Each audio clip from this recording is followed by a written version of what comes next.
Bendito Deus, Pai querido, Pai santo, estamos em Tua presença, agradecidos por mais um dia, suplicando pela Tua igreja, pelos nossos irmãos. Te agradecemos, meu Senhor, por mais uma oportunidade que temos de contribuir com os alunos e professores da Escola Bíblica Dominical. Abençoe e guarda cada um, Senhor, dando-nos a Tua graça a cada dia. No santo nome de Jesus Cristo nós te pedimos e te agradecemos. Amém. Saudamos a todos os nossos queridos irmãos com a paz de nosso Senhor Jesus Cristo. Voltamos para apresentar a nossa contribuição. EBD na web é uma contribuição, uma pequena contribuição da nossa parte para os nossos professores da Escola Bíblica Dominical. Me sinto bem fazendo isto porque gosto do trabalho, acho interessante, sei que é necessário, foi de muita importância no século passado e será, eu acredito que uma espécie de preservação da igreja neste século. Vivemos uma época de muitas facilidades, todo mundo tem tudo. Todo mundo hoje tem uma biblioteca nas mãos. Todo mundo tem acesso a toda a informação. Mas até que ponto esta gama de informações e a facilidade com que acessamos é interessante para quem não tem base?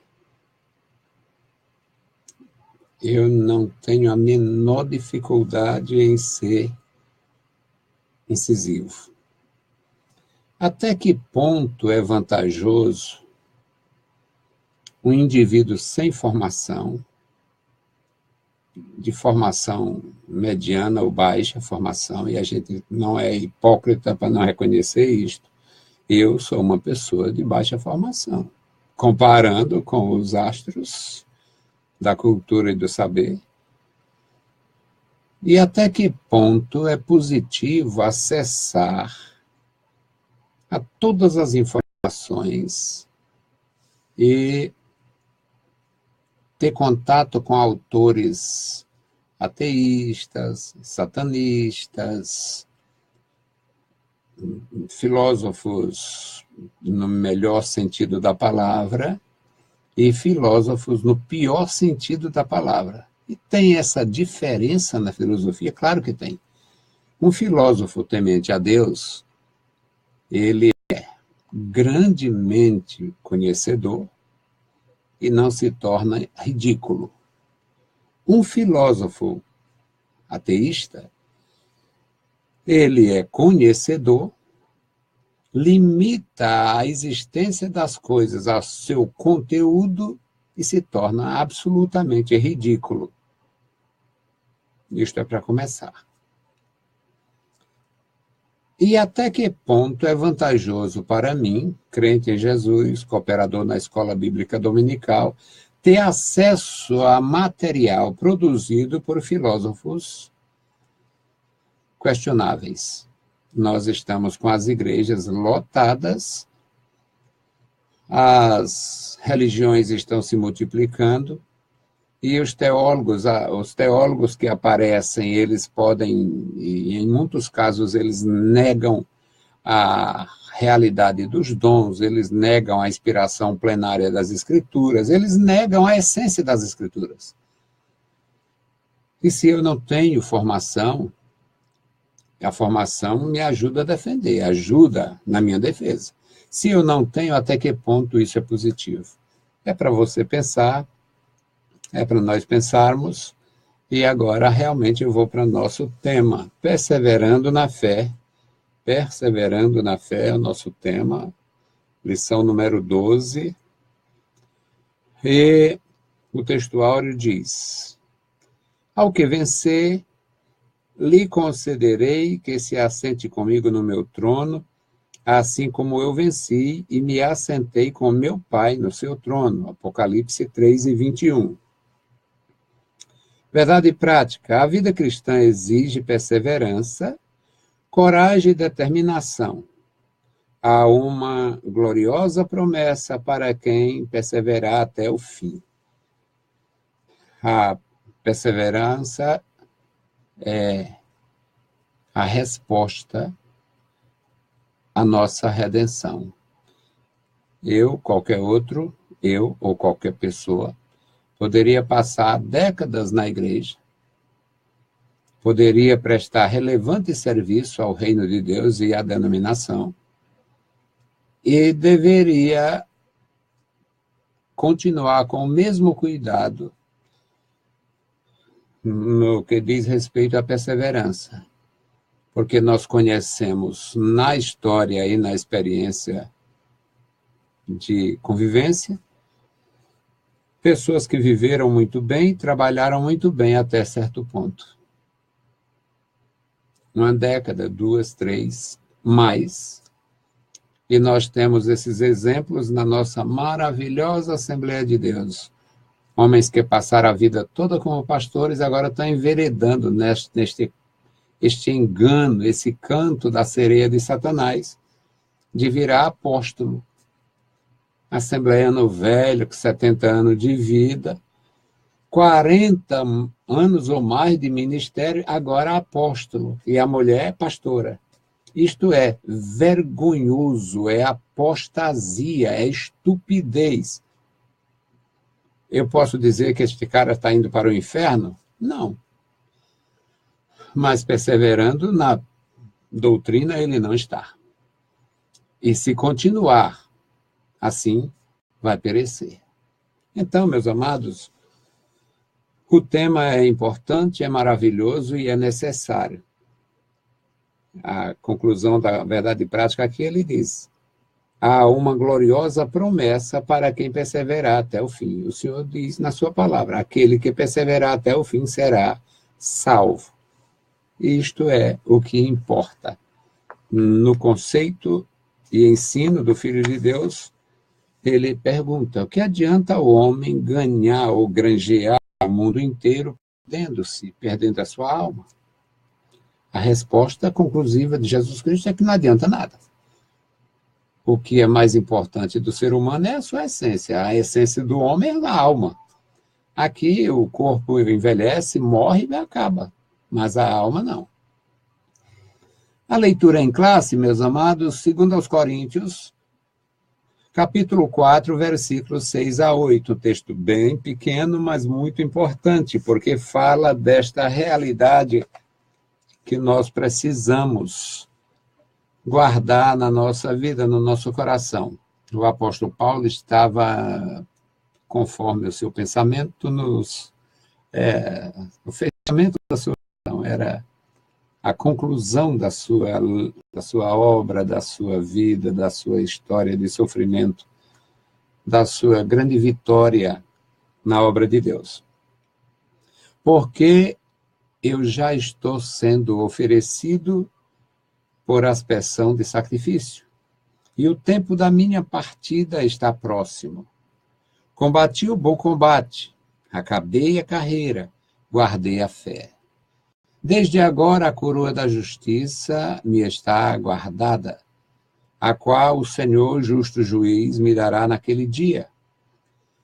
E não somente a mim, mas também a todos os que amarem a sua vinda. Amar o Senhor, amar a sua igreja, amar a sua vinda, faz parte do contexto da redenção. São de salvos, nós sabemos que existe uma conclusão na nossa história. Nós temos o Senhor Jesus, até os que nasceram em berços cristãos precisam conhecer o Senhor Jesus pessoalmente. Ninguém herda a fé, ninguém herda a salvação, herda-se costumes, herda-se cultura, herda-se tradições, mas não se herda a experiência com Deus. Não se herda a fé. não se herda a salvação. É algo pessoal. Então, nós vamos, meus amados irmãos, aprender sobre esta necessidade. A introdução diz: a Bíblia nos revela a salvação em Cristo e a confirmação desse bem precioso por intermédio do testemunho ou da testificação do Espírito Santo, Romanos 8:16. A consequência desta realidade espiritual é desfrutarmos de uma imensa alegria que só os salvos podem obter, enquanto peregrinam como testemunhas de Cristo nesta vida. Entretanto, convém alertar que as Escrituras mostram a possibilidade de se perder a salvação em casos de apostasia da fé em Cristo. Por isso, o crente deve perseverar na fé até o fim. A palavra de Deus, ela é absolutamente clara quanto à liberdade que eu tenho e você também de servir ao Senhor Jesus, de amar o Senhor Jesus, de seguir o Senhor Jesus todo o tempo, ou deixar de seguir na hora que entender, na hora que for traído pela sua compreensão, ou na hora que houver resultado para o nosso inimigo que sempre tenta nos impedir. O que acontece é que nós precisamos perseverar até o fim. É fácil? Não. Mas a fonte da graça está aberta, o celeiro de Deus está aberto, as despensas celestiais estão abertas e acessíveis, de formas que nós podemos nos revestir, nos abastecer na presença do próprio Deus para continuar. O primeiro tópico, meus amados, fala sobre a perseverança bíblica. Conceito bíblico de perseverança. A perseverança, ela diz respeito aos resultados do ser humano, o homem em si. Até na profissão, o homem precisa perseverar. Pessoas que são muito inconstantes, que mudam muito, muda de atitude, muda de opinião, muda de profissão, se inquieta. Pessoas que mudam muito, pessoas mutantes, mutáveis, que ficam, elas têm muito prejuízo. Então, perseverar é uma necessidade. Nós precisamos perseverar. E agora o conceito bíblico. Perseverar remonta à ideia de permanecer, resistir, em nosso caso, não desistir da fé cristã em tempo de tentação, aflição, angústia, provação e perseguição. Não tem um cristão, não existe um único cristão que não tenha experimentado este tipo de coisa na sua vida. Em alguns casos, quando eles são confrontados com estas perturbações, já estão atingindo uma certa maturidade, já tem uma defesa, já tem anticorpos espirituais. Mas em alguns outros casos, a pessoa, no começo da fé, ela já enfrenta terríveis desafios. E não tem ninguém bom, meus amados irmãos. As grandes aflições faz o crente pensar que está só. As grandes angústias faz ele pensar que está sendo reprovado, abandonado. As provações doenças, necessidades, essas doenças que hoje são muito comuns, doenças psicossomáticas, associadas com a depressão, e tem uma corrente de cristãos que eu não me alinho, não me afino com eles, que atribui logo ao diabo. Não, crente não tem. São adeptos desses perversos aí, de carteirinha, que ficam ensinando que se você está doente é porque não tem fé. Estes inimigos da verdade do nosso Deus, eles não compreendem que a carne definha. Eles não entendem pelas Escrituras que os profetas envelheciam, perdiam os dentes, ficavam cegos. Nós temos exemplos de um patriarca cego, Isaac ficou cego ainda novo, e nós temos um exemplo de um profeta que ficou cego, o profeta Aías ficou cego na sua velhice. O sacerdote Eli estava praticamente cego quando morreu. Então, nós temos muitos exemplos de que a carne e o sangue não herdam o reino de Deus, não herda o reino do céu, não herda a eternidade. Quem adentra a eternidade é o nosso espírito, que precisa estar em harmonia com Deus. E muitas vezes a pessoa, enfrentando essas aflições, ela é tentada a pensar que está só, que foi abandonada, que não está agradando a Deus e tal. E isto não é verdade. Aflições, provações fazem parte do nosso histórico, faz parte da nossa caminhada. Nosso desafio, mesmo vivendo tais dificuldades, é o de mantermos-nos inflexíveis e firmes na fé em Cristo, esperando pacientemente nele em tudo. É uma capacidade divina para resistir ao dia mau. Efésios 6:13. Este texto de Efésios 6:13, o apóstolo de Jesus Cristo, o autor, o doutor dos gentios, o apóstolo Paulo, ele foi um instrumento de Deus de uma forma poderosa e ele escreveu pelo Espírito e orientou.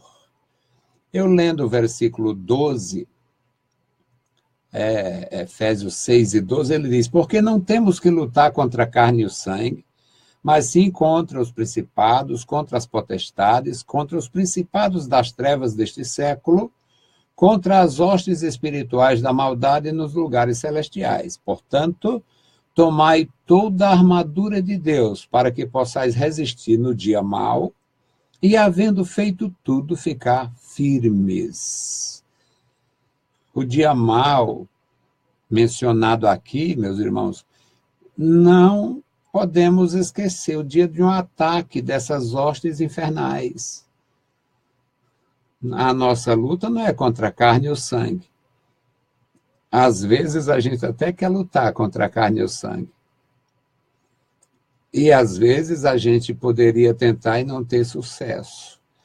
Agora, não tem também um único cristão que tenha perseverado, se consagrado, se dedicado, que tenha permanecido assim, que não tenha vencido o nosso inimigo. Perseverar, resistir e ficar firme.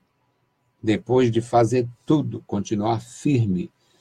Passou, no meu caso, passou a juventude, fiquei firme. Passou a meia-idade, fiquei firme. Já entrei na terceira idade e estou firme. E as lutas, só Deus sabe o tamanho. Mas se até agora eu contei a vitória, certamente Deus não me deixará. Então vamos perseverar. É um convite, é um conselho, é um propósito. Perseverar até o fim. Quem perseverar até o fim recebe galardão. Quem perseverar até o fim será salvo. Aquele que perseverar até o fim será salvo. Bendito seja Deus. Portanto, meus amados, é uma necessidade. O segundo item aqui deste primeiro tópico fala da provisão divina e cooperação humana. Provisão divina. Tudo que você precisa, Deus já disponibilizou. Tudo que eu preciso, Deus disponibilizou. No meu caso, eu precisei mais, porque pela minha experiência com Cristo, ao ganhar a vida em Cristo, eu perdi a vida familiar. Minha família é de uma tradição repugnantemente religiosa e foram intolerantes comigo. E eu tive a opção, só tinha esta opção, ou a família ou Jesus. A família se desfaz de alguma forma em qualquer tempo. Jesus jamais. Eu escolhi Jesus, sou muito feliz, e Jesus me deu tudo, disponibilizou tudo para mim. Disponibilizou pai, mãe, irmãos, filhos, e hoje eu tenho uma família grandiosa e maravilhosa. Além dos meus filhos biológicos, que são três filhos que Deus me deu, são pessoas decentes, até onde se sabe, vivem direito, trabalham, e têm sua independência. Eu e a mulher não temos problemas com eles, e nós louvamos a Deus por isto. Mas, pensando nesta provisão, tudo que você precisa, Deus disponibilizou. A ideia popular de que uma vez salvo, salvo para sempre, não tem amparo concreto nas Escrituras. Pois se fosse assim, não haveria necessidade de esforço e disciplina para uma vida de santidade. Não precisávamos nos esforçar. E aprendemos que o reino de Deus, o reino do céu é tomado à força. Você emprega força. É necessário perseverar, é necessário combater a si próprio. Nós devemos lutar contra nossas próprias razões. E aqui, meus amados, aprendemos com muita grandeza das Escrituras esses claros ensinos sobre a salvação. Uma vez salvo, salvo para sempre. Isso é uma doutrina perigosa, não é bíblica, ainda é perigosa. Porque as pessoas com esta falsa segurança, elas não pensam em renunciar a nada. Ora, eu vou renunciar ao quê? Se eu já estou salvo e é para sempre, ninguém perde salvação. Renunciar ao quê? Então, não existe fundamento para isto. Esta coisa, ela se assemelha àquelas filosofias dos gregos no passado, que o corpo não interferia na essência, portanto, a matéria, o material não interferia no espiritual, e o sujeito poderia se corromper em qualquer aspecto e não tinha nenhum prejuízo com isto. Ensinamento doentio, perverso, que foi introduzido em algumas igrejas, inclusive na igreja de Laodiceia tinha isto, apareceu isto. Aqui, meus amados, nós aprendemos que esta condição não dá para fugir. Todos nós precisamos ter uma vida disciplinada. Frente às tentações e às provações, o que atestaria é a contrariedade à bondade de Deus em conceder a seres humanos o livre-arbítrio. Deus me deu livre-arbítrio e eu posso realmente administrar minha vida até de uma forma que eu venha a cair na ruína. A ideia, a doutrina humana da graça irresistível que Deus vai chamar o sujeito, nem que seja na última hora, isto não funciona. Se isto fosse verdade, o evangelho seria uma coisa sem muito refino. E o evangelho, além de ser a cultura mais clara, mais extraordinária que se pode conhecer, como algo revelado pelo Espírito de Deus, ainda nos mostra com abundantes casos os exemplos de alguém que caiu e se levantou, e alguém que caiu e continuou prostrado. Na conclusão deste primeiro tópico, ele diz assim: assim, a perseverança da vida cristã é iniciada e garantida em Cristo, Filipenses 1,6, com o auxílio do Espírito Santo. O Espírito Santo é o Consolador, ele ficou para nos orientar. O Senhor Jesus disse que, quando ele viesse, ele nos guiaria em toda a verdade. E ele veio, Deus cumpriu, o Senhor Jesus cumpriu. Juntamente com a cooperação e a sujeição do crente ao senhorio de nosso Senhor. Quando nós nos rendemos ao senhorio do Senhor, quando nós nos colocamos na condição de servos, nós recebemos esta graça para viver e para perseverar, viver a fé cristã e perseverar. Na introdução, ele falando das testemunhas de Cristo, a minha senha, quando chegam aqueles desordenados de porta em porta, mentindo, dizendo que são testemunhas de Jeová, eu me apresento como testemunha de Jesus Cristo, citando Atos dos Apóstolos 1:8. Na verdade, no texto que eles mencionam, é verdade, está escrito, o Senhor Deus disse lá para os filhos de Israel: vós sois minhas testemunhas, em Isaías 43:10. Mas ali era para os filhos de Israel, testemunhas dos livramentos, testemunhas do chamamento, testemunhas da eleição, testemunhas do Senhor como nação eleita.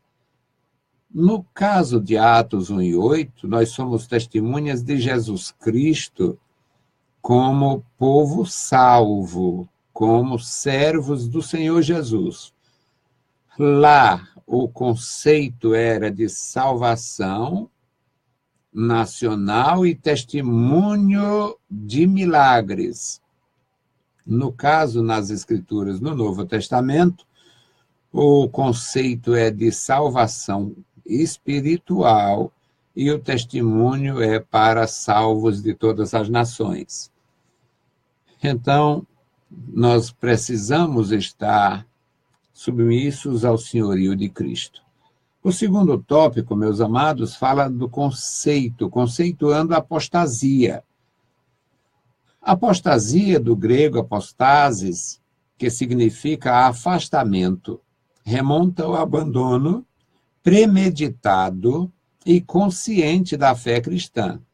É negar, renunciar e distorcer propositadamente o ensino das Escrituras Sagradas. A palavra de Deus revela que o início da apostasia tem a ver com a obediência a espíritos enganadores e a doutrinas de demônios ensinadas por homens mentirosos. 1 Timóteo 4:1. Neste texto, o apóstolo Paulo diz que nos últimos tempos os homens seriam levados a esta prática, as práticas corruptas.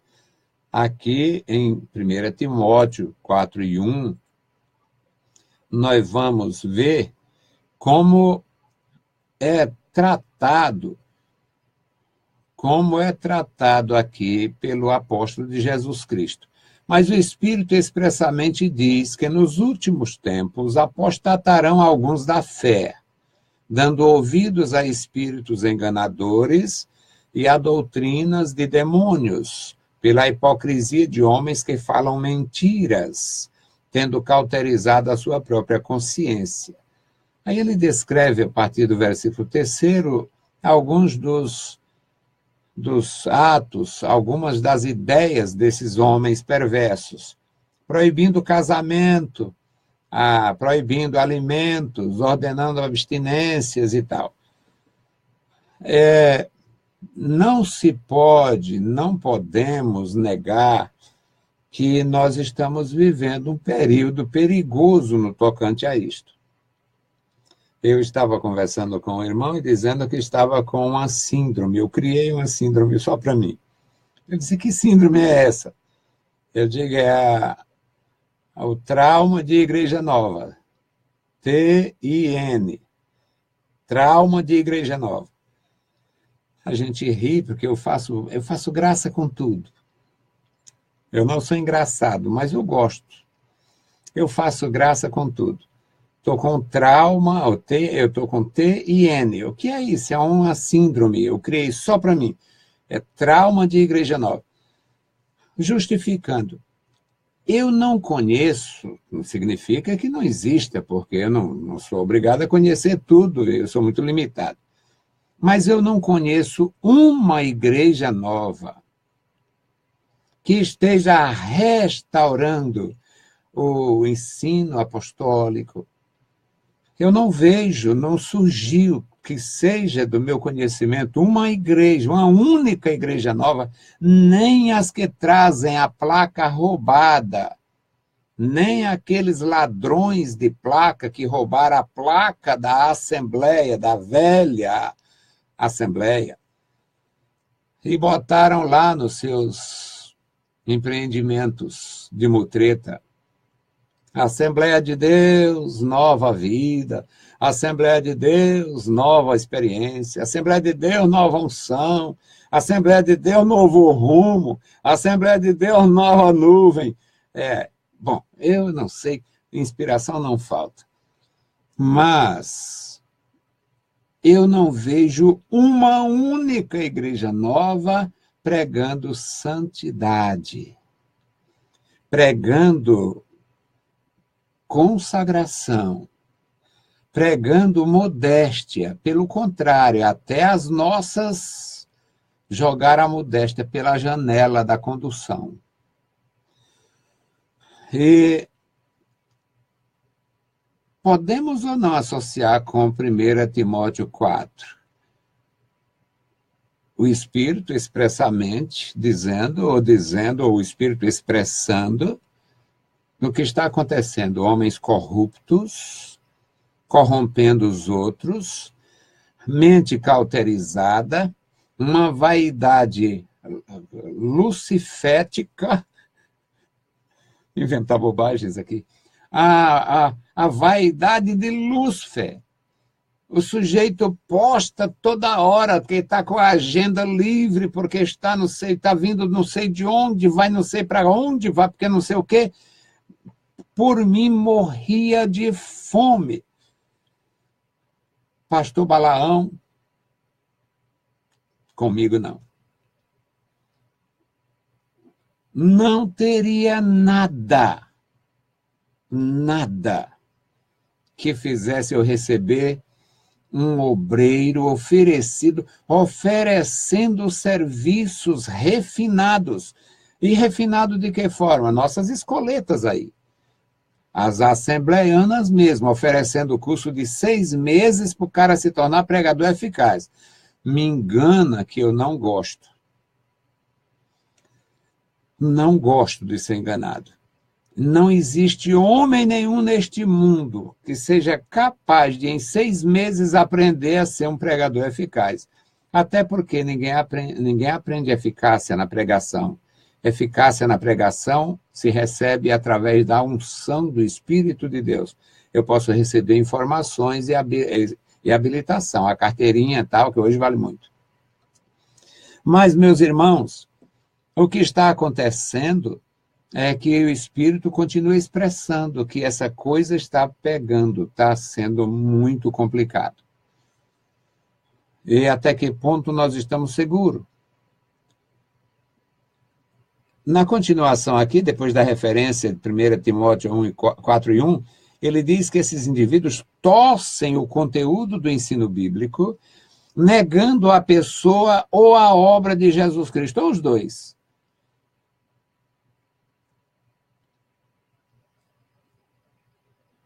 Aqui é importante não confundirmos apostasia com pecado acidental. Gostei muito disso aqui. O pecado acidental, às vezes não é tão acidental assim, mas o sujeito simplesmente caiu numa desgraça espiritual. Ele acomodou-se. Eu conheci o indivíduo, dizia a ele que gostava de mim, foi meu aluno acidentalmente, e ele me fez um convite estranho. Queria que eu fosse com ele num sindicato de categoria aí, desses bichos vermelhos, e para mim ir lá para provar a existência de Deus. Eu já achei ridículo o desafio, o convite. E eu disse, olha, irmão, eu não faço isso. Eu não faço isto porque esses sindicatos de comunistas, eles são perversos na essência, eles negam as escrituras e eu vou convencer como? Então, não faço. Não é uma coisa que eu faça porque não tenho a habilidade para fazer isso, não acho necessário, não acho possível e não sou hábil. O resultado é que aquele homem disse que, vou e tal. E foi fazer isso. Numa assembleia da ratoeira, da ratazana, ele foi querer mostrar que Deus existia. Eu vou fazer uma coisa dessa nunca, irmãos. Deus não vai existir nunca para um perverso que nega. Um perverso que não quer acreditar na existência de Deus, ele não vai mudar só porque eu chego e mostro a Bíblia, porque ele não acredita na Bíblia. Então, aqui, meus irmãos, um pecado acidental, uma queda acidental, sim, mas eu me lembrei do sujeito porque ele se envolveu com aqueles comunistas lá, com aqueles petralhas, aqueles loucos, e terminou se enroscando de tal forma que abandonou a igreja. Não sei se voltou depois. Eu mudei, saí da igreja lá, eu passei muito tempo, passei 22 anos e 3 meses, para ser preciso. E não sei o resultado dele, mas bom não era. Não temos a menor condição de estar querendo fazer esse tipo de coisa. Aí o sujeito vai se envolver e ele tem uma queda acidental. Mas eu não tenho preparo. Vou me envolver com filósofos ateístas. Eu vou ter prejuízo. Eu vou negar propositadamente a existência de Deus, e isso é apostasia. Eu vou tentar reverter a apostasia dos outros e eu termino me comprometendo, porque Deus não faz isto. E eu vou fazer de que forma? Então, meus amados, é bom a gente aprender na palavra de Deus. Aqui ele diz, neste caso, no caso da queda do pecado acidental, neste caso, o crente ainda pode alcançar a graça e misericórdia de Deus, confessando e deixando. Ele faz a citação de Provérbios, capítulo 28, versículo 13. Eu tenho, na epístola, as cartas lá do Apocalipse, o Senhor diz, eu tenho contra ti, que deixaste o primeiro amor e tal, eu tenho contra esses escritores, é que eles faz economia de versículo. Eu leio o versículo 12, fica mais claro. Provérbios 28, 12 e 13. Quer ver? Confira comigo. Versículo 12 diz, quando os justos exultam, grande é a glória. Mas quando os ímpios sobem, os homens se escondem.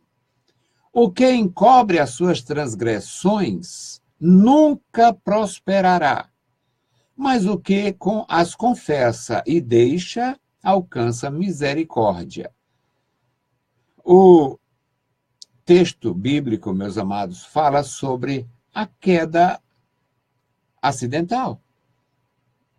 Um homem justo pode se atrapalhar e cair. Isto acontecendo, ele só tem um caminho: confessar, pedir ajuda, pedir socorro e deixar aquilo e alcançar misericórdia. Os que vão escondendo a sua transgressão, vão normatizando e normalizando a vida de transgressor, você sabe qual é a necessidade dele a seguir? Oficializar.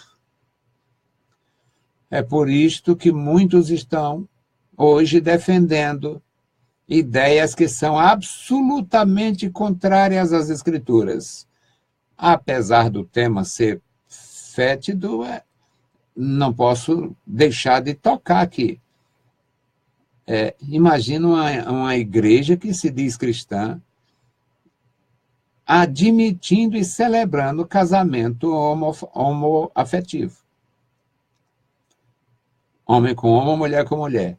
Isto é abominação em qualquer linguagem do mundo, em qualquer idioma ou dialeto. É abominação quando confrontado com as Escrituras. E por que que o pastor faz? Por que que a pastora faz?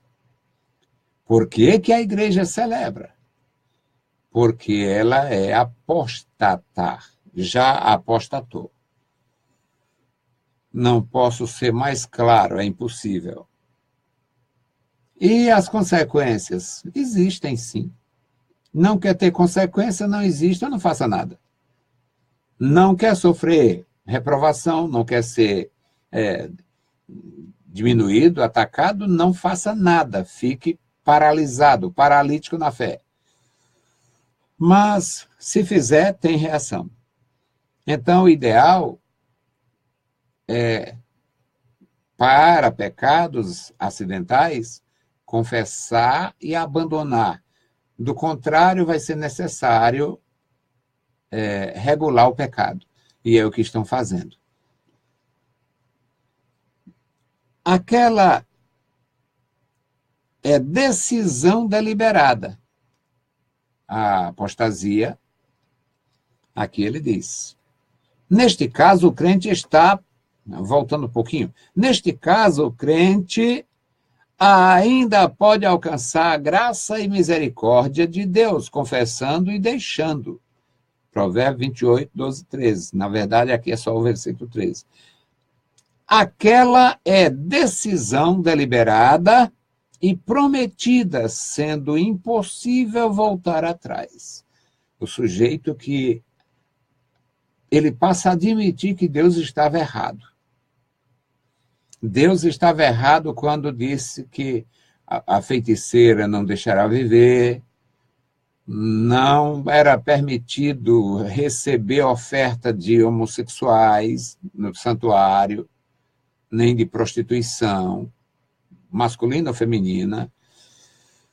Quando eu me posiciono contra isto, eu digo, Deus estava errado e eu estou certo. E isto é apostasia. O segundo item do segundo tópico é a prática da apostasia. O inimigo de nossas vidas, juntamente com as hostes espirituais da maldade, deseja pelejar contra nós. Efésios 6 e 12. Por isso é que somos orientados a tomar toda a armadura de Deus. Entretanto, a prática do pecado é uma responsabilidade pessoal intransferível do indivíduo. Ele faz a citação de Ezequiel 18, e aquilo ali é profundo, porque é no Antigo Testamento e Deus coloca de uma forma absolutamente cristalina.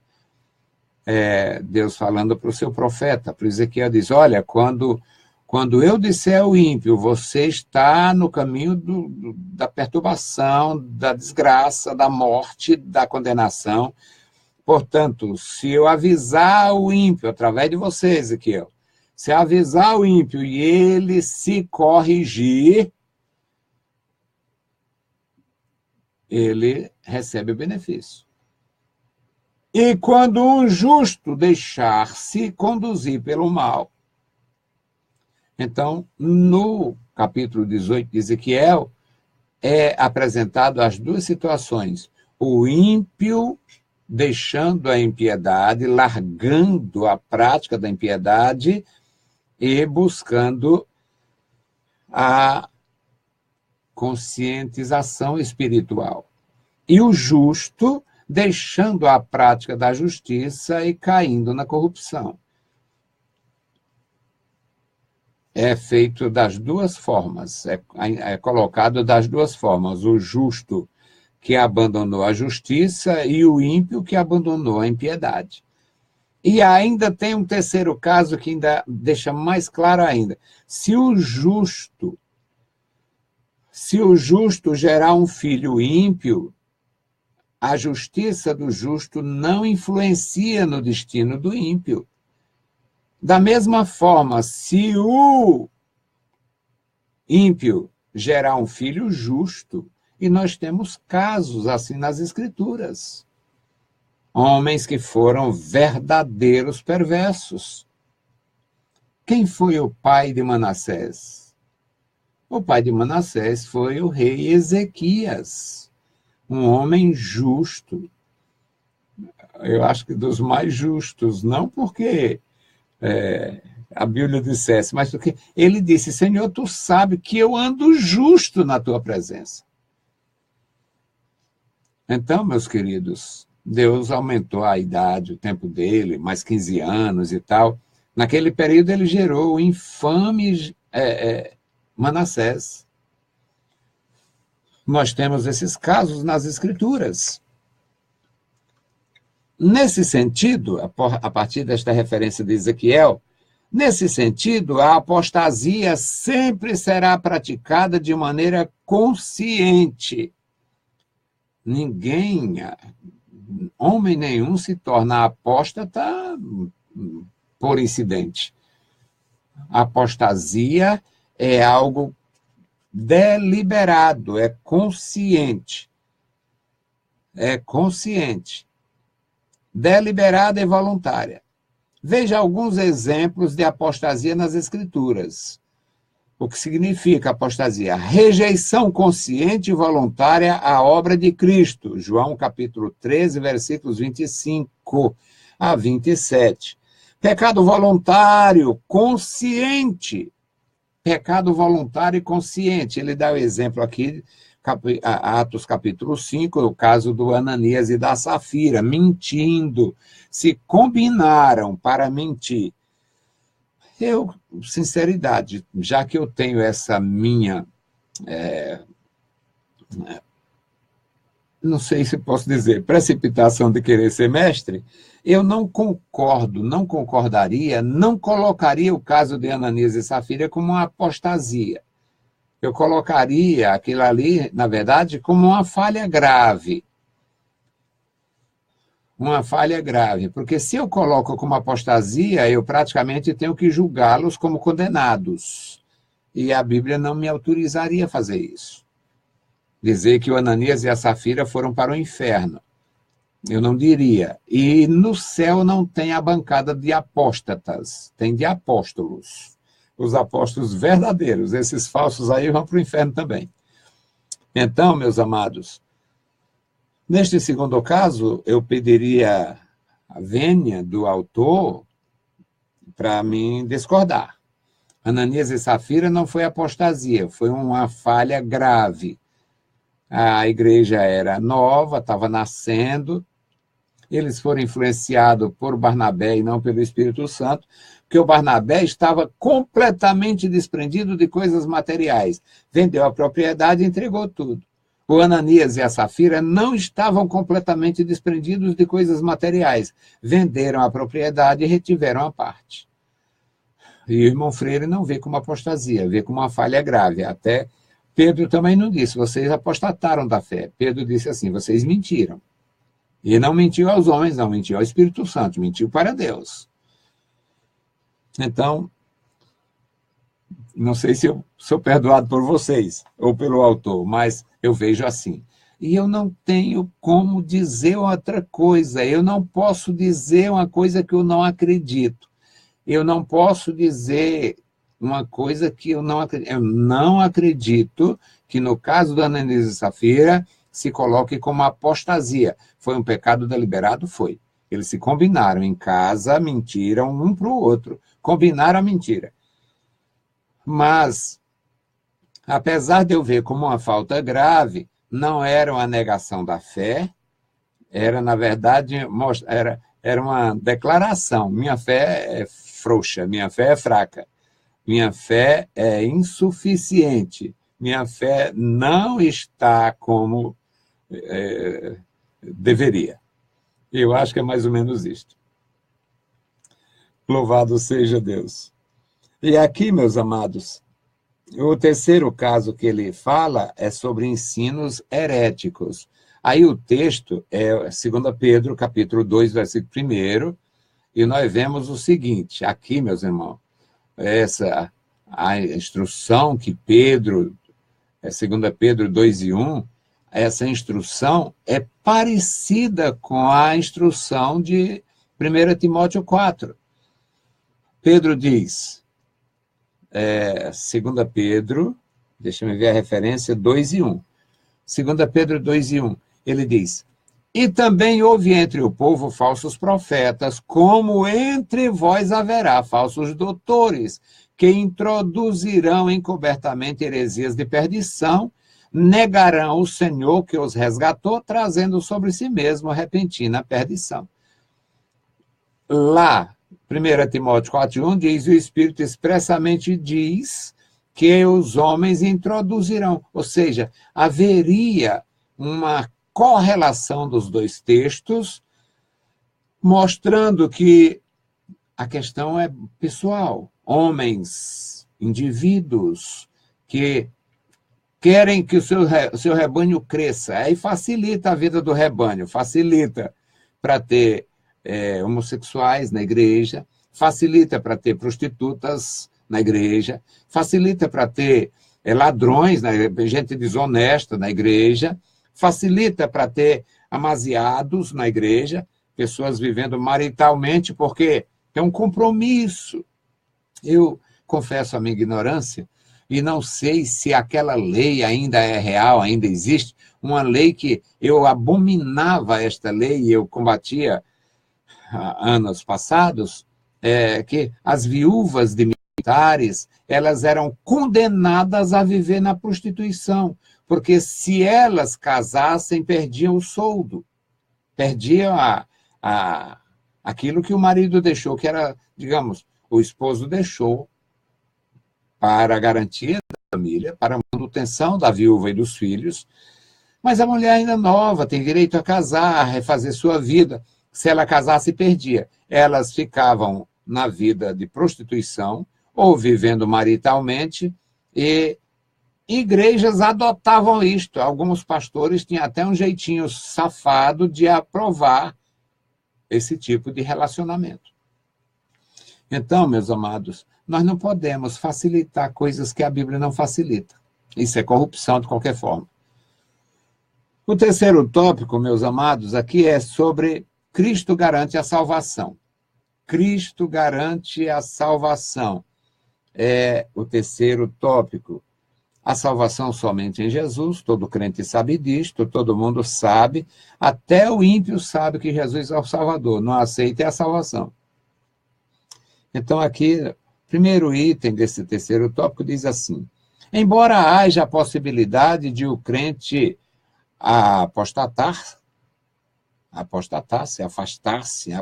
da fé, o crente apostatar-se da fé. Engraçado, ficou estranho aqui. Mas há possibilidade. A fidelidade de Cristo nos garante a certeza de sermos conservados irrepreensíveis até sua vinda. Se eu como crente, como servo de Jesus Cristo, eu devo estar na dependência de Cristo, mesmo eu sendo vulnerável, mesmo eu sendo fraco, mesmo eu estando sujeito, mas se eu me colocar na dependência de Jesus Cristo, ele certamente me ajudará a vencer neste aspecto. Mas a possibilidade existe para qualquer cristão, qualquer crente, em qualquer época da sua vida. E Jesus deixou isso muito claro quando ele ensinou em Mateus capítulo 13. Mateus capítulo 13 e também nos sinóticos. Aqui é a parábola do semeador, Mateus capítulo 13. Eu gosto de aprender com Jesus porque certamente o ensinamento de Jesus, o ensino de Jesus, meus amados, ele é irretocável. Não tem como retocar o ensino de Jesus. É irretocável. E aqui em Mateus capítulo 13, versículo 18, quer ver? Leiam comigo para você ver como é possível uma pessoa ser prejudicada e apostatar. Escutai, isso é o Senhor Jesus dizendo para os seus discípulos depois do ensino. Mateus 13, 18. Escutai vós, pois, a parábola do semeador. Ouvindo alguém a palavra do reino e não a entendendo, vem o maligno e arrebata o que foi semeado no seu coração. Este é o que foi semeado ao pé do caminho, aquela primeira semente que foi lançada. O que foi semeado em pedregais é o que ouve a palavra, logo recebe com alegria, mas não tem raiz, ou seja, não tem a experiência, não tem raiz em si mesmo. Antes é de pouca duração. Chegada a angústia e a perseguição por causa da palavra, logo se ofende, ou seja, este não perseverou. Ensinamento do Senhor Jesus. Versículo 22, o terceiro caso. O que foi semeado entre espinhos é o que ouve a palavra, mas os cuidados deste mundo e a sedução das riquezas sufocam a palavra e fica infrutífera. E versículo 23, final feliz. Graças a Deus, final feliz. Mas o que foi semeado em boa terra é o que ouve e compreende a palavra e dá fruto. E um produz 100, e outro 60, e outro 30. Aqui eu louvo a Deus porque o ensinamento do Senhor Jesus é perfeito. É possível você ou eu, a pessoa, receber a palavra de Deus, está feliz, está servindo, está seguindo, aí surge o problema. Um relacionamento ruim na igreja ou fora dela, uma condição prejudicial, e o sujeito ele perde a paz com Deus, ele perde a atração pela palavra de Deus, perde a atração pelo culto de doutrina, perde a atração porque não acredita que indo para a oração Deus vai ouvi-lo. Resultado, esta pessoa entra numa história de prejuízos espirituais. E qual a distância entre estes prejuízos espirituais e a apostasia? A distância será medida pelo tempo. Entra uma questão de física aqui. A velocidade e tal. O tempo. Entra uma questão de física. A velocidade e o tempo. O carro saiu há tanto tempo, na velocidade X, a que hora ele vai chegar em tal destino. Então, aqui entra uma questão extremamente importante. Eu vou resistir quanto tempo sem falar com Deus, sem ler, sem orar, sem buscar, sem congregar? Eu vou resistir nós temos hoje na prática é um exército de desviados do Evangelho, um exército de apóstatas que não se satisfazem nunca mais, não serve para nada. Eu, que sou meio arrogante no meu ensino, eu comparo com embalagem de veneno, não presta para nada. Depois que faz um estágio lá na Univedroga, lá na não sei o quê, lá, vai passando nessas ribanceiras da iniquidade, vai passando nessa cachoeira de pregação imbecis. Quando ele chega num determinado estágio, ele não presta para coisa nenhuma, não acredita no Senhor Jesus, não acredita na salvação, ele está arruinado. Está arruinado. Não vale nada. Não acredita, além de estar, às vezes, até possuído por demônios. Não é raro encontrar com pessoas extremamente perturbadas, porque parece a música popular. Vão atrás de lã e saem tosqueados. Não arranjam nada. Vai buscar lã e sai tosqueada. Tem uma musiquinha a ovelha e o lobo da madrugada. Vai buscar lã e volta tosqueada. Não arranja nada, não consegue nada. Porque quer que aquele sistema, aquele indivíduo, aquele mentiroso nato, resolva o seu problema. E o meu problema, o teu problema, nunca será resolvido por homens.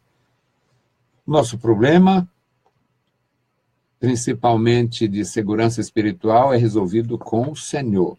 Quando estamos em estado de graça, em estado de paz com o Senhor, buscando a sua presença, a sua orientação. Então, meus amados irmãos, isto é maravilhoso, aprender com Jesus. A oração sacerdotal de Jesus revela muito dessa segurança.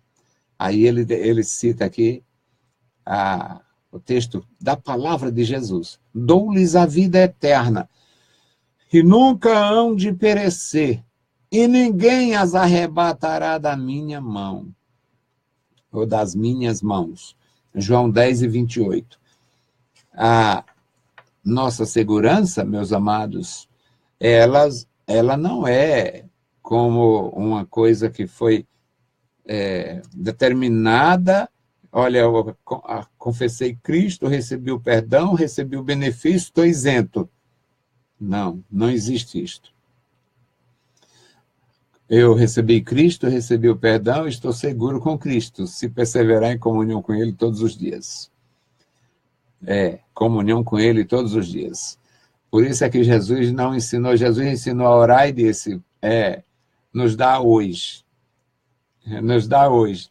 Porque se fosse assim, poderia pedir para uma vida inteira, mas o pão nosso de cada dia nos dá hoje, perdoa nossas dívidas hoje, perdoa o nosso problema agora, ou seja, é dependência de Deus, é comunhão com Deus, é relação com Deus. Isto é absolutamente necessário para a nossa vida enquanto existirmos. O segundo item aqui do terceiro tópico é a alegria da salvação. Isso aqui é uma coisa tão gloriosa que até na antiga aliança ela causava ansiedade. O rei Davi, quando no seu abatimento terrível após o pecado, após aquela disciplina pública que o profeta aplicou nele por ordem de Deus, ele suplica, Senhor, não retira de mim o teu espírito, torna a dar-me a alegria da salvação. Porque aquele homem, aquele salmista, aquele homem de uma relação fina com o Espírito Santo, uma sintonia com o Espírito de Deus, compondo, e ele era extraordinariamente, era um adorador podemos usar a expressão? Um adorador de mão cheia. Ele era um adorador consciente, convicto, fiel, convencido da grandeza, da presença, do cuidado. Ele era, na verdade, um adorador. E pode ficar certo, irmãos. Quando aquela coisa veio a público, ele já estava sofrendo. Ó. Quando o profeta de Deus foi lá formular aquela parábolazinha que ele caiu como um patinho, o homem pobre que tinha uma ovelhinha só e tal, e o ricão que tinha tantas e mesmo assim ainda tomou a outra, aquilo ali, meus irmãos, quando o profeta foi formular aquela parábola, aquele homem já estava em sofrimento há dias, porque não tem um crente, não existe um único crente adorador, fiel, que ele não sinta a ausência de Deus quando erra. Ele ou sente a repreensão de pronto, ou ele sente o distanciamento pela sua queda. E é absolutamente entristecedor. Então é bom buscar a alegria da salvação. Uma das maravilhosas consequências que alcançamos quando aceitamos a Cristo é a alegria da salvação. Salmo 51, 12, Isaías 12, 3, Lucas 15, 22. Agora não temos mais o peso da culpa e da condenação, pois somos aceitos e amados por Deus. Assim, o efeito prático disso é vivermos uma vida cheia de alegria. Cheia de alegria. Jesus usou, ele qualificou isso até como a aprovação de uma parturiente. Ele diz que a mulher, quando está prestes a dar à luz, ela sente a apreensão, ela tem a pressão do momento, ela sente a angústia da dor, mas após aí ele fala da alegria, porque nasceu um homem. E isto, meus amados, é maravilhoso aprender com Jesus. Eu me sinto bem aprendendo e gosto de ensinar porque eu sei que nós somos necessitados. A igreja do Senhor é carente de ensino, e de ensino com qualidade, com pessoas com qualificação, para não enveredar, não querer mostrar o que não é e terminar fazendo mal ao povo do Senhor. O terceiro e último aqui nos fala da certeza da vida eterna. O nosso fundamento na certeza da vida eterna não está firmado em mérito próprio, mas único e exclusivamente no mérito da obra salvífica de Cristo Jesus. Hebreus 9, 27 e 28. Aqui nesta referência, o autor aos Hebreus, que eu digo para todo mundo, para mim é como se fosse o apóstolo Paulo. E para mim, por que eu ainda justifico esse meu pensamento? Por quê? Porque ele era muito inteligente. E ele sabia, o apóstolo Paulo sabia, se foi ele realmente, eu não vou nunca dizer afirmando, para mim era, mas ele não está escrito, então é só para mim. Mas o Paulo era muito inteligente, o apóstolo Paulo era muito inteligente, cheio da unção e de inteligência. Ele sabia, ele tinha absoluta segurança. Nenhum judeu, muito menos um fariseu, ia ler qualquer coisa que tivesse o nome do Saulo, o Saulo de Tarso. E sabendo que ele tinha mudado de nome, aí é que os homens achavam terrível. E ninguém ia ler qualquer coisa que o Saulo ou Paulo produzisse. Então, aqui, 9:26, 9:27, Hebreus 9:27 diz: E como aos homens está ordenado a morrerem uma vez, vindo depois disso o juízo, assim também Cristo, oferecendo-se uma vez para tirar os pecados de muitos, aparecerá a segunda vez sem pecado aos que o esperam para a salvação. nós temos que perseverar até o fim. É aqui, nesta conclusão, é quando cortar esta fita de chegada, que nós estamos ou estaremos seguros da nossa salvação. Eu ensinando nas minhas aulas presenciais, ensinando outro dia, falando que no leito de morte, uma pessoa que viveu uma vida de provações, sofrimentos, tal, família ímpia, com má vontade, o sujeito envelheceu, no final da vida não ia mais congregar, a família toda voltada com a idolatria, com a feitiçaria, aí esta pessoa idosa, este idoso, no leito de morte, no lugar de receber uma oração, uma visita dos servos de Deus, ele pode receber a extrema unção de um perverso que chega ali prometendo o purgatório como uma coisa grande vantagem. Ir para o purgatório, não tem fogo, mas o fogo não é muito quente, não.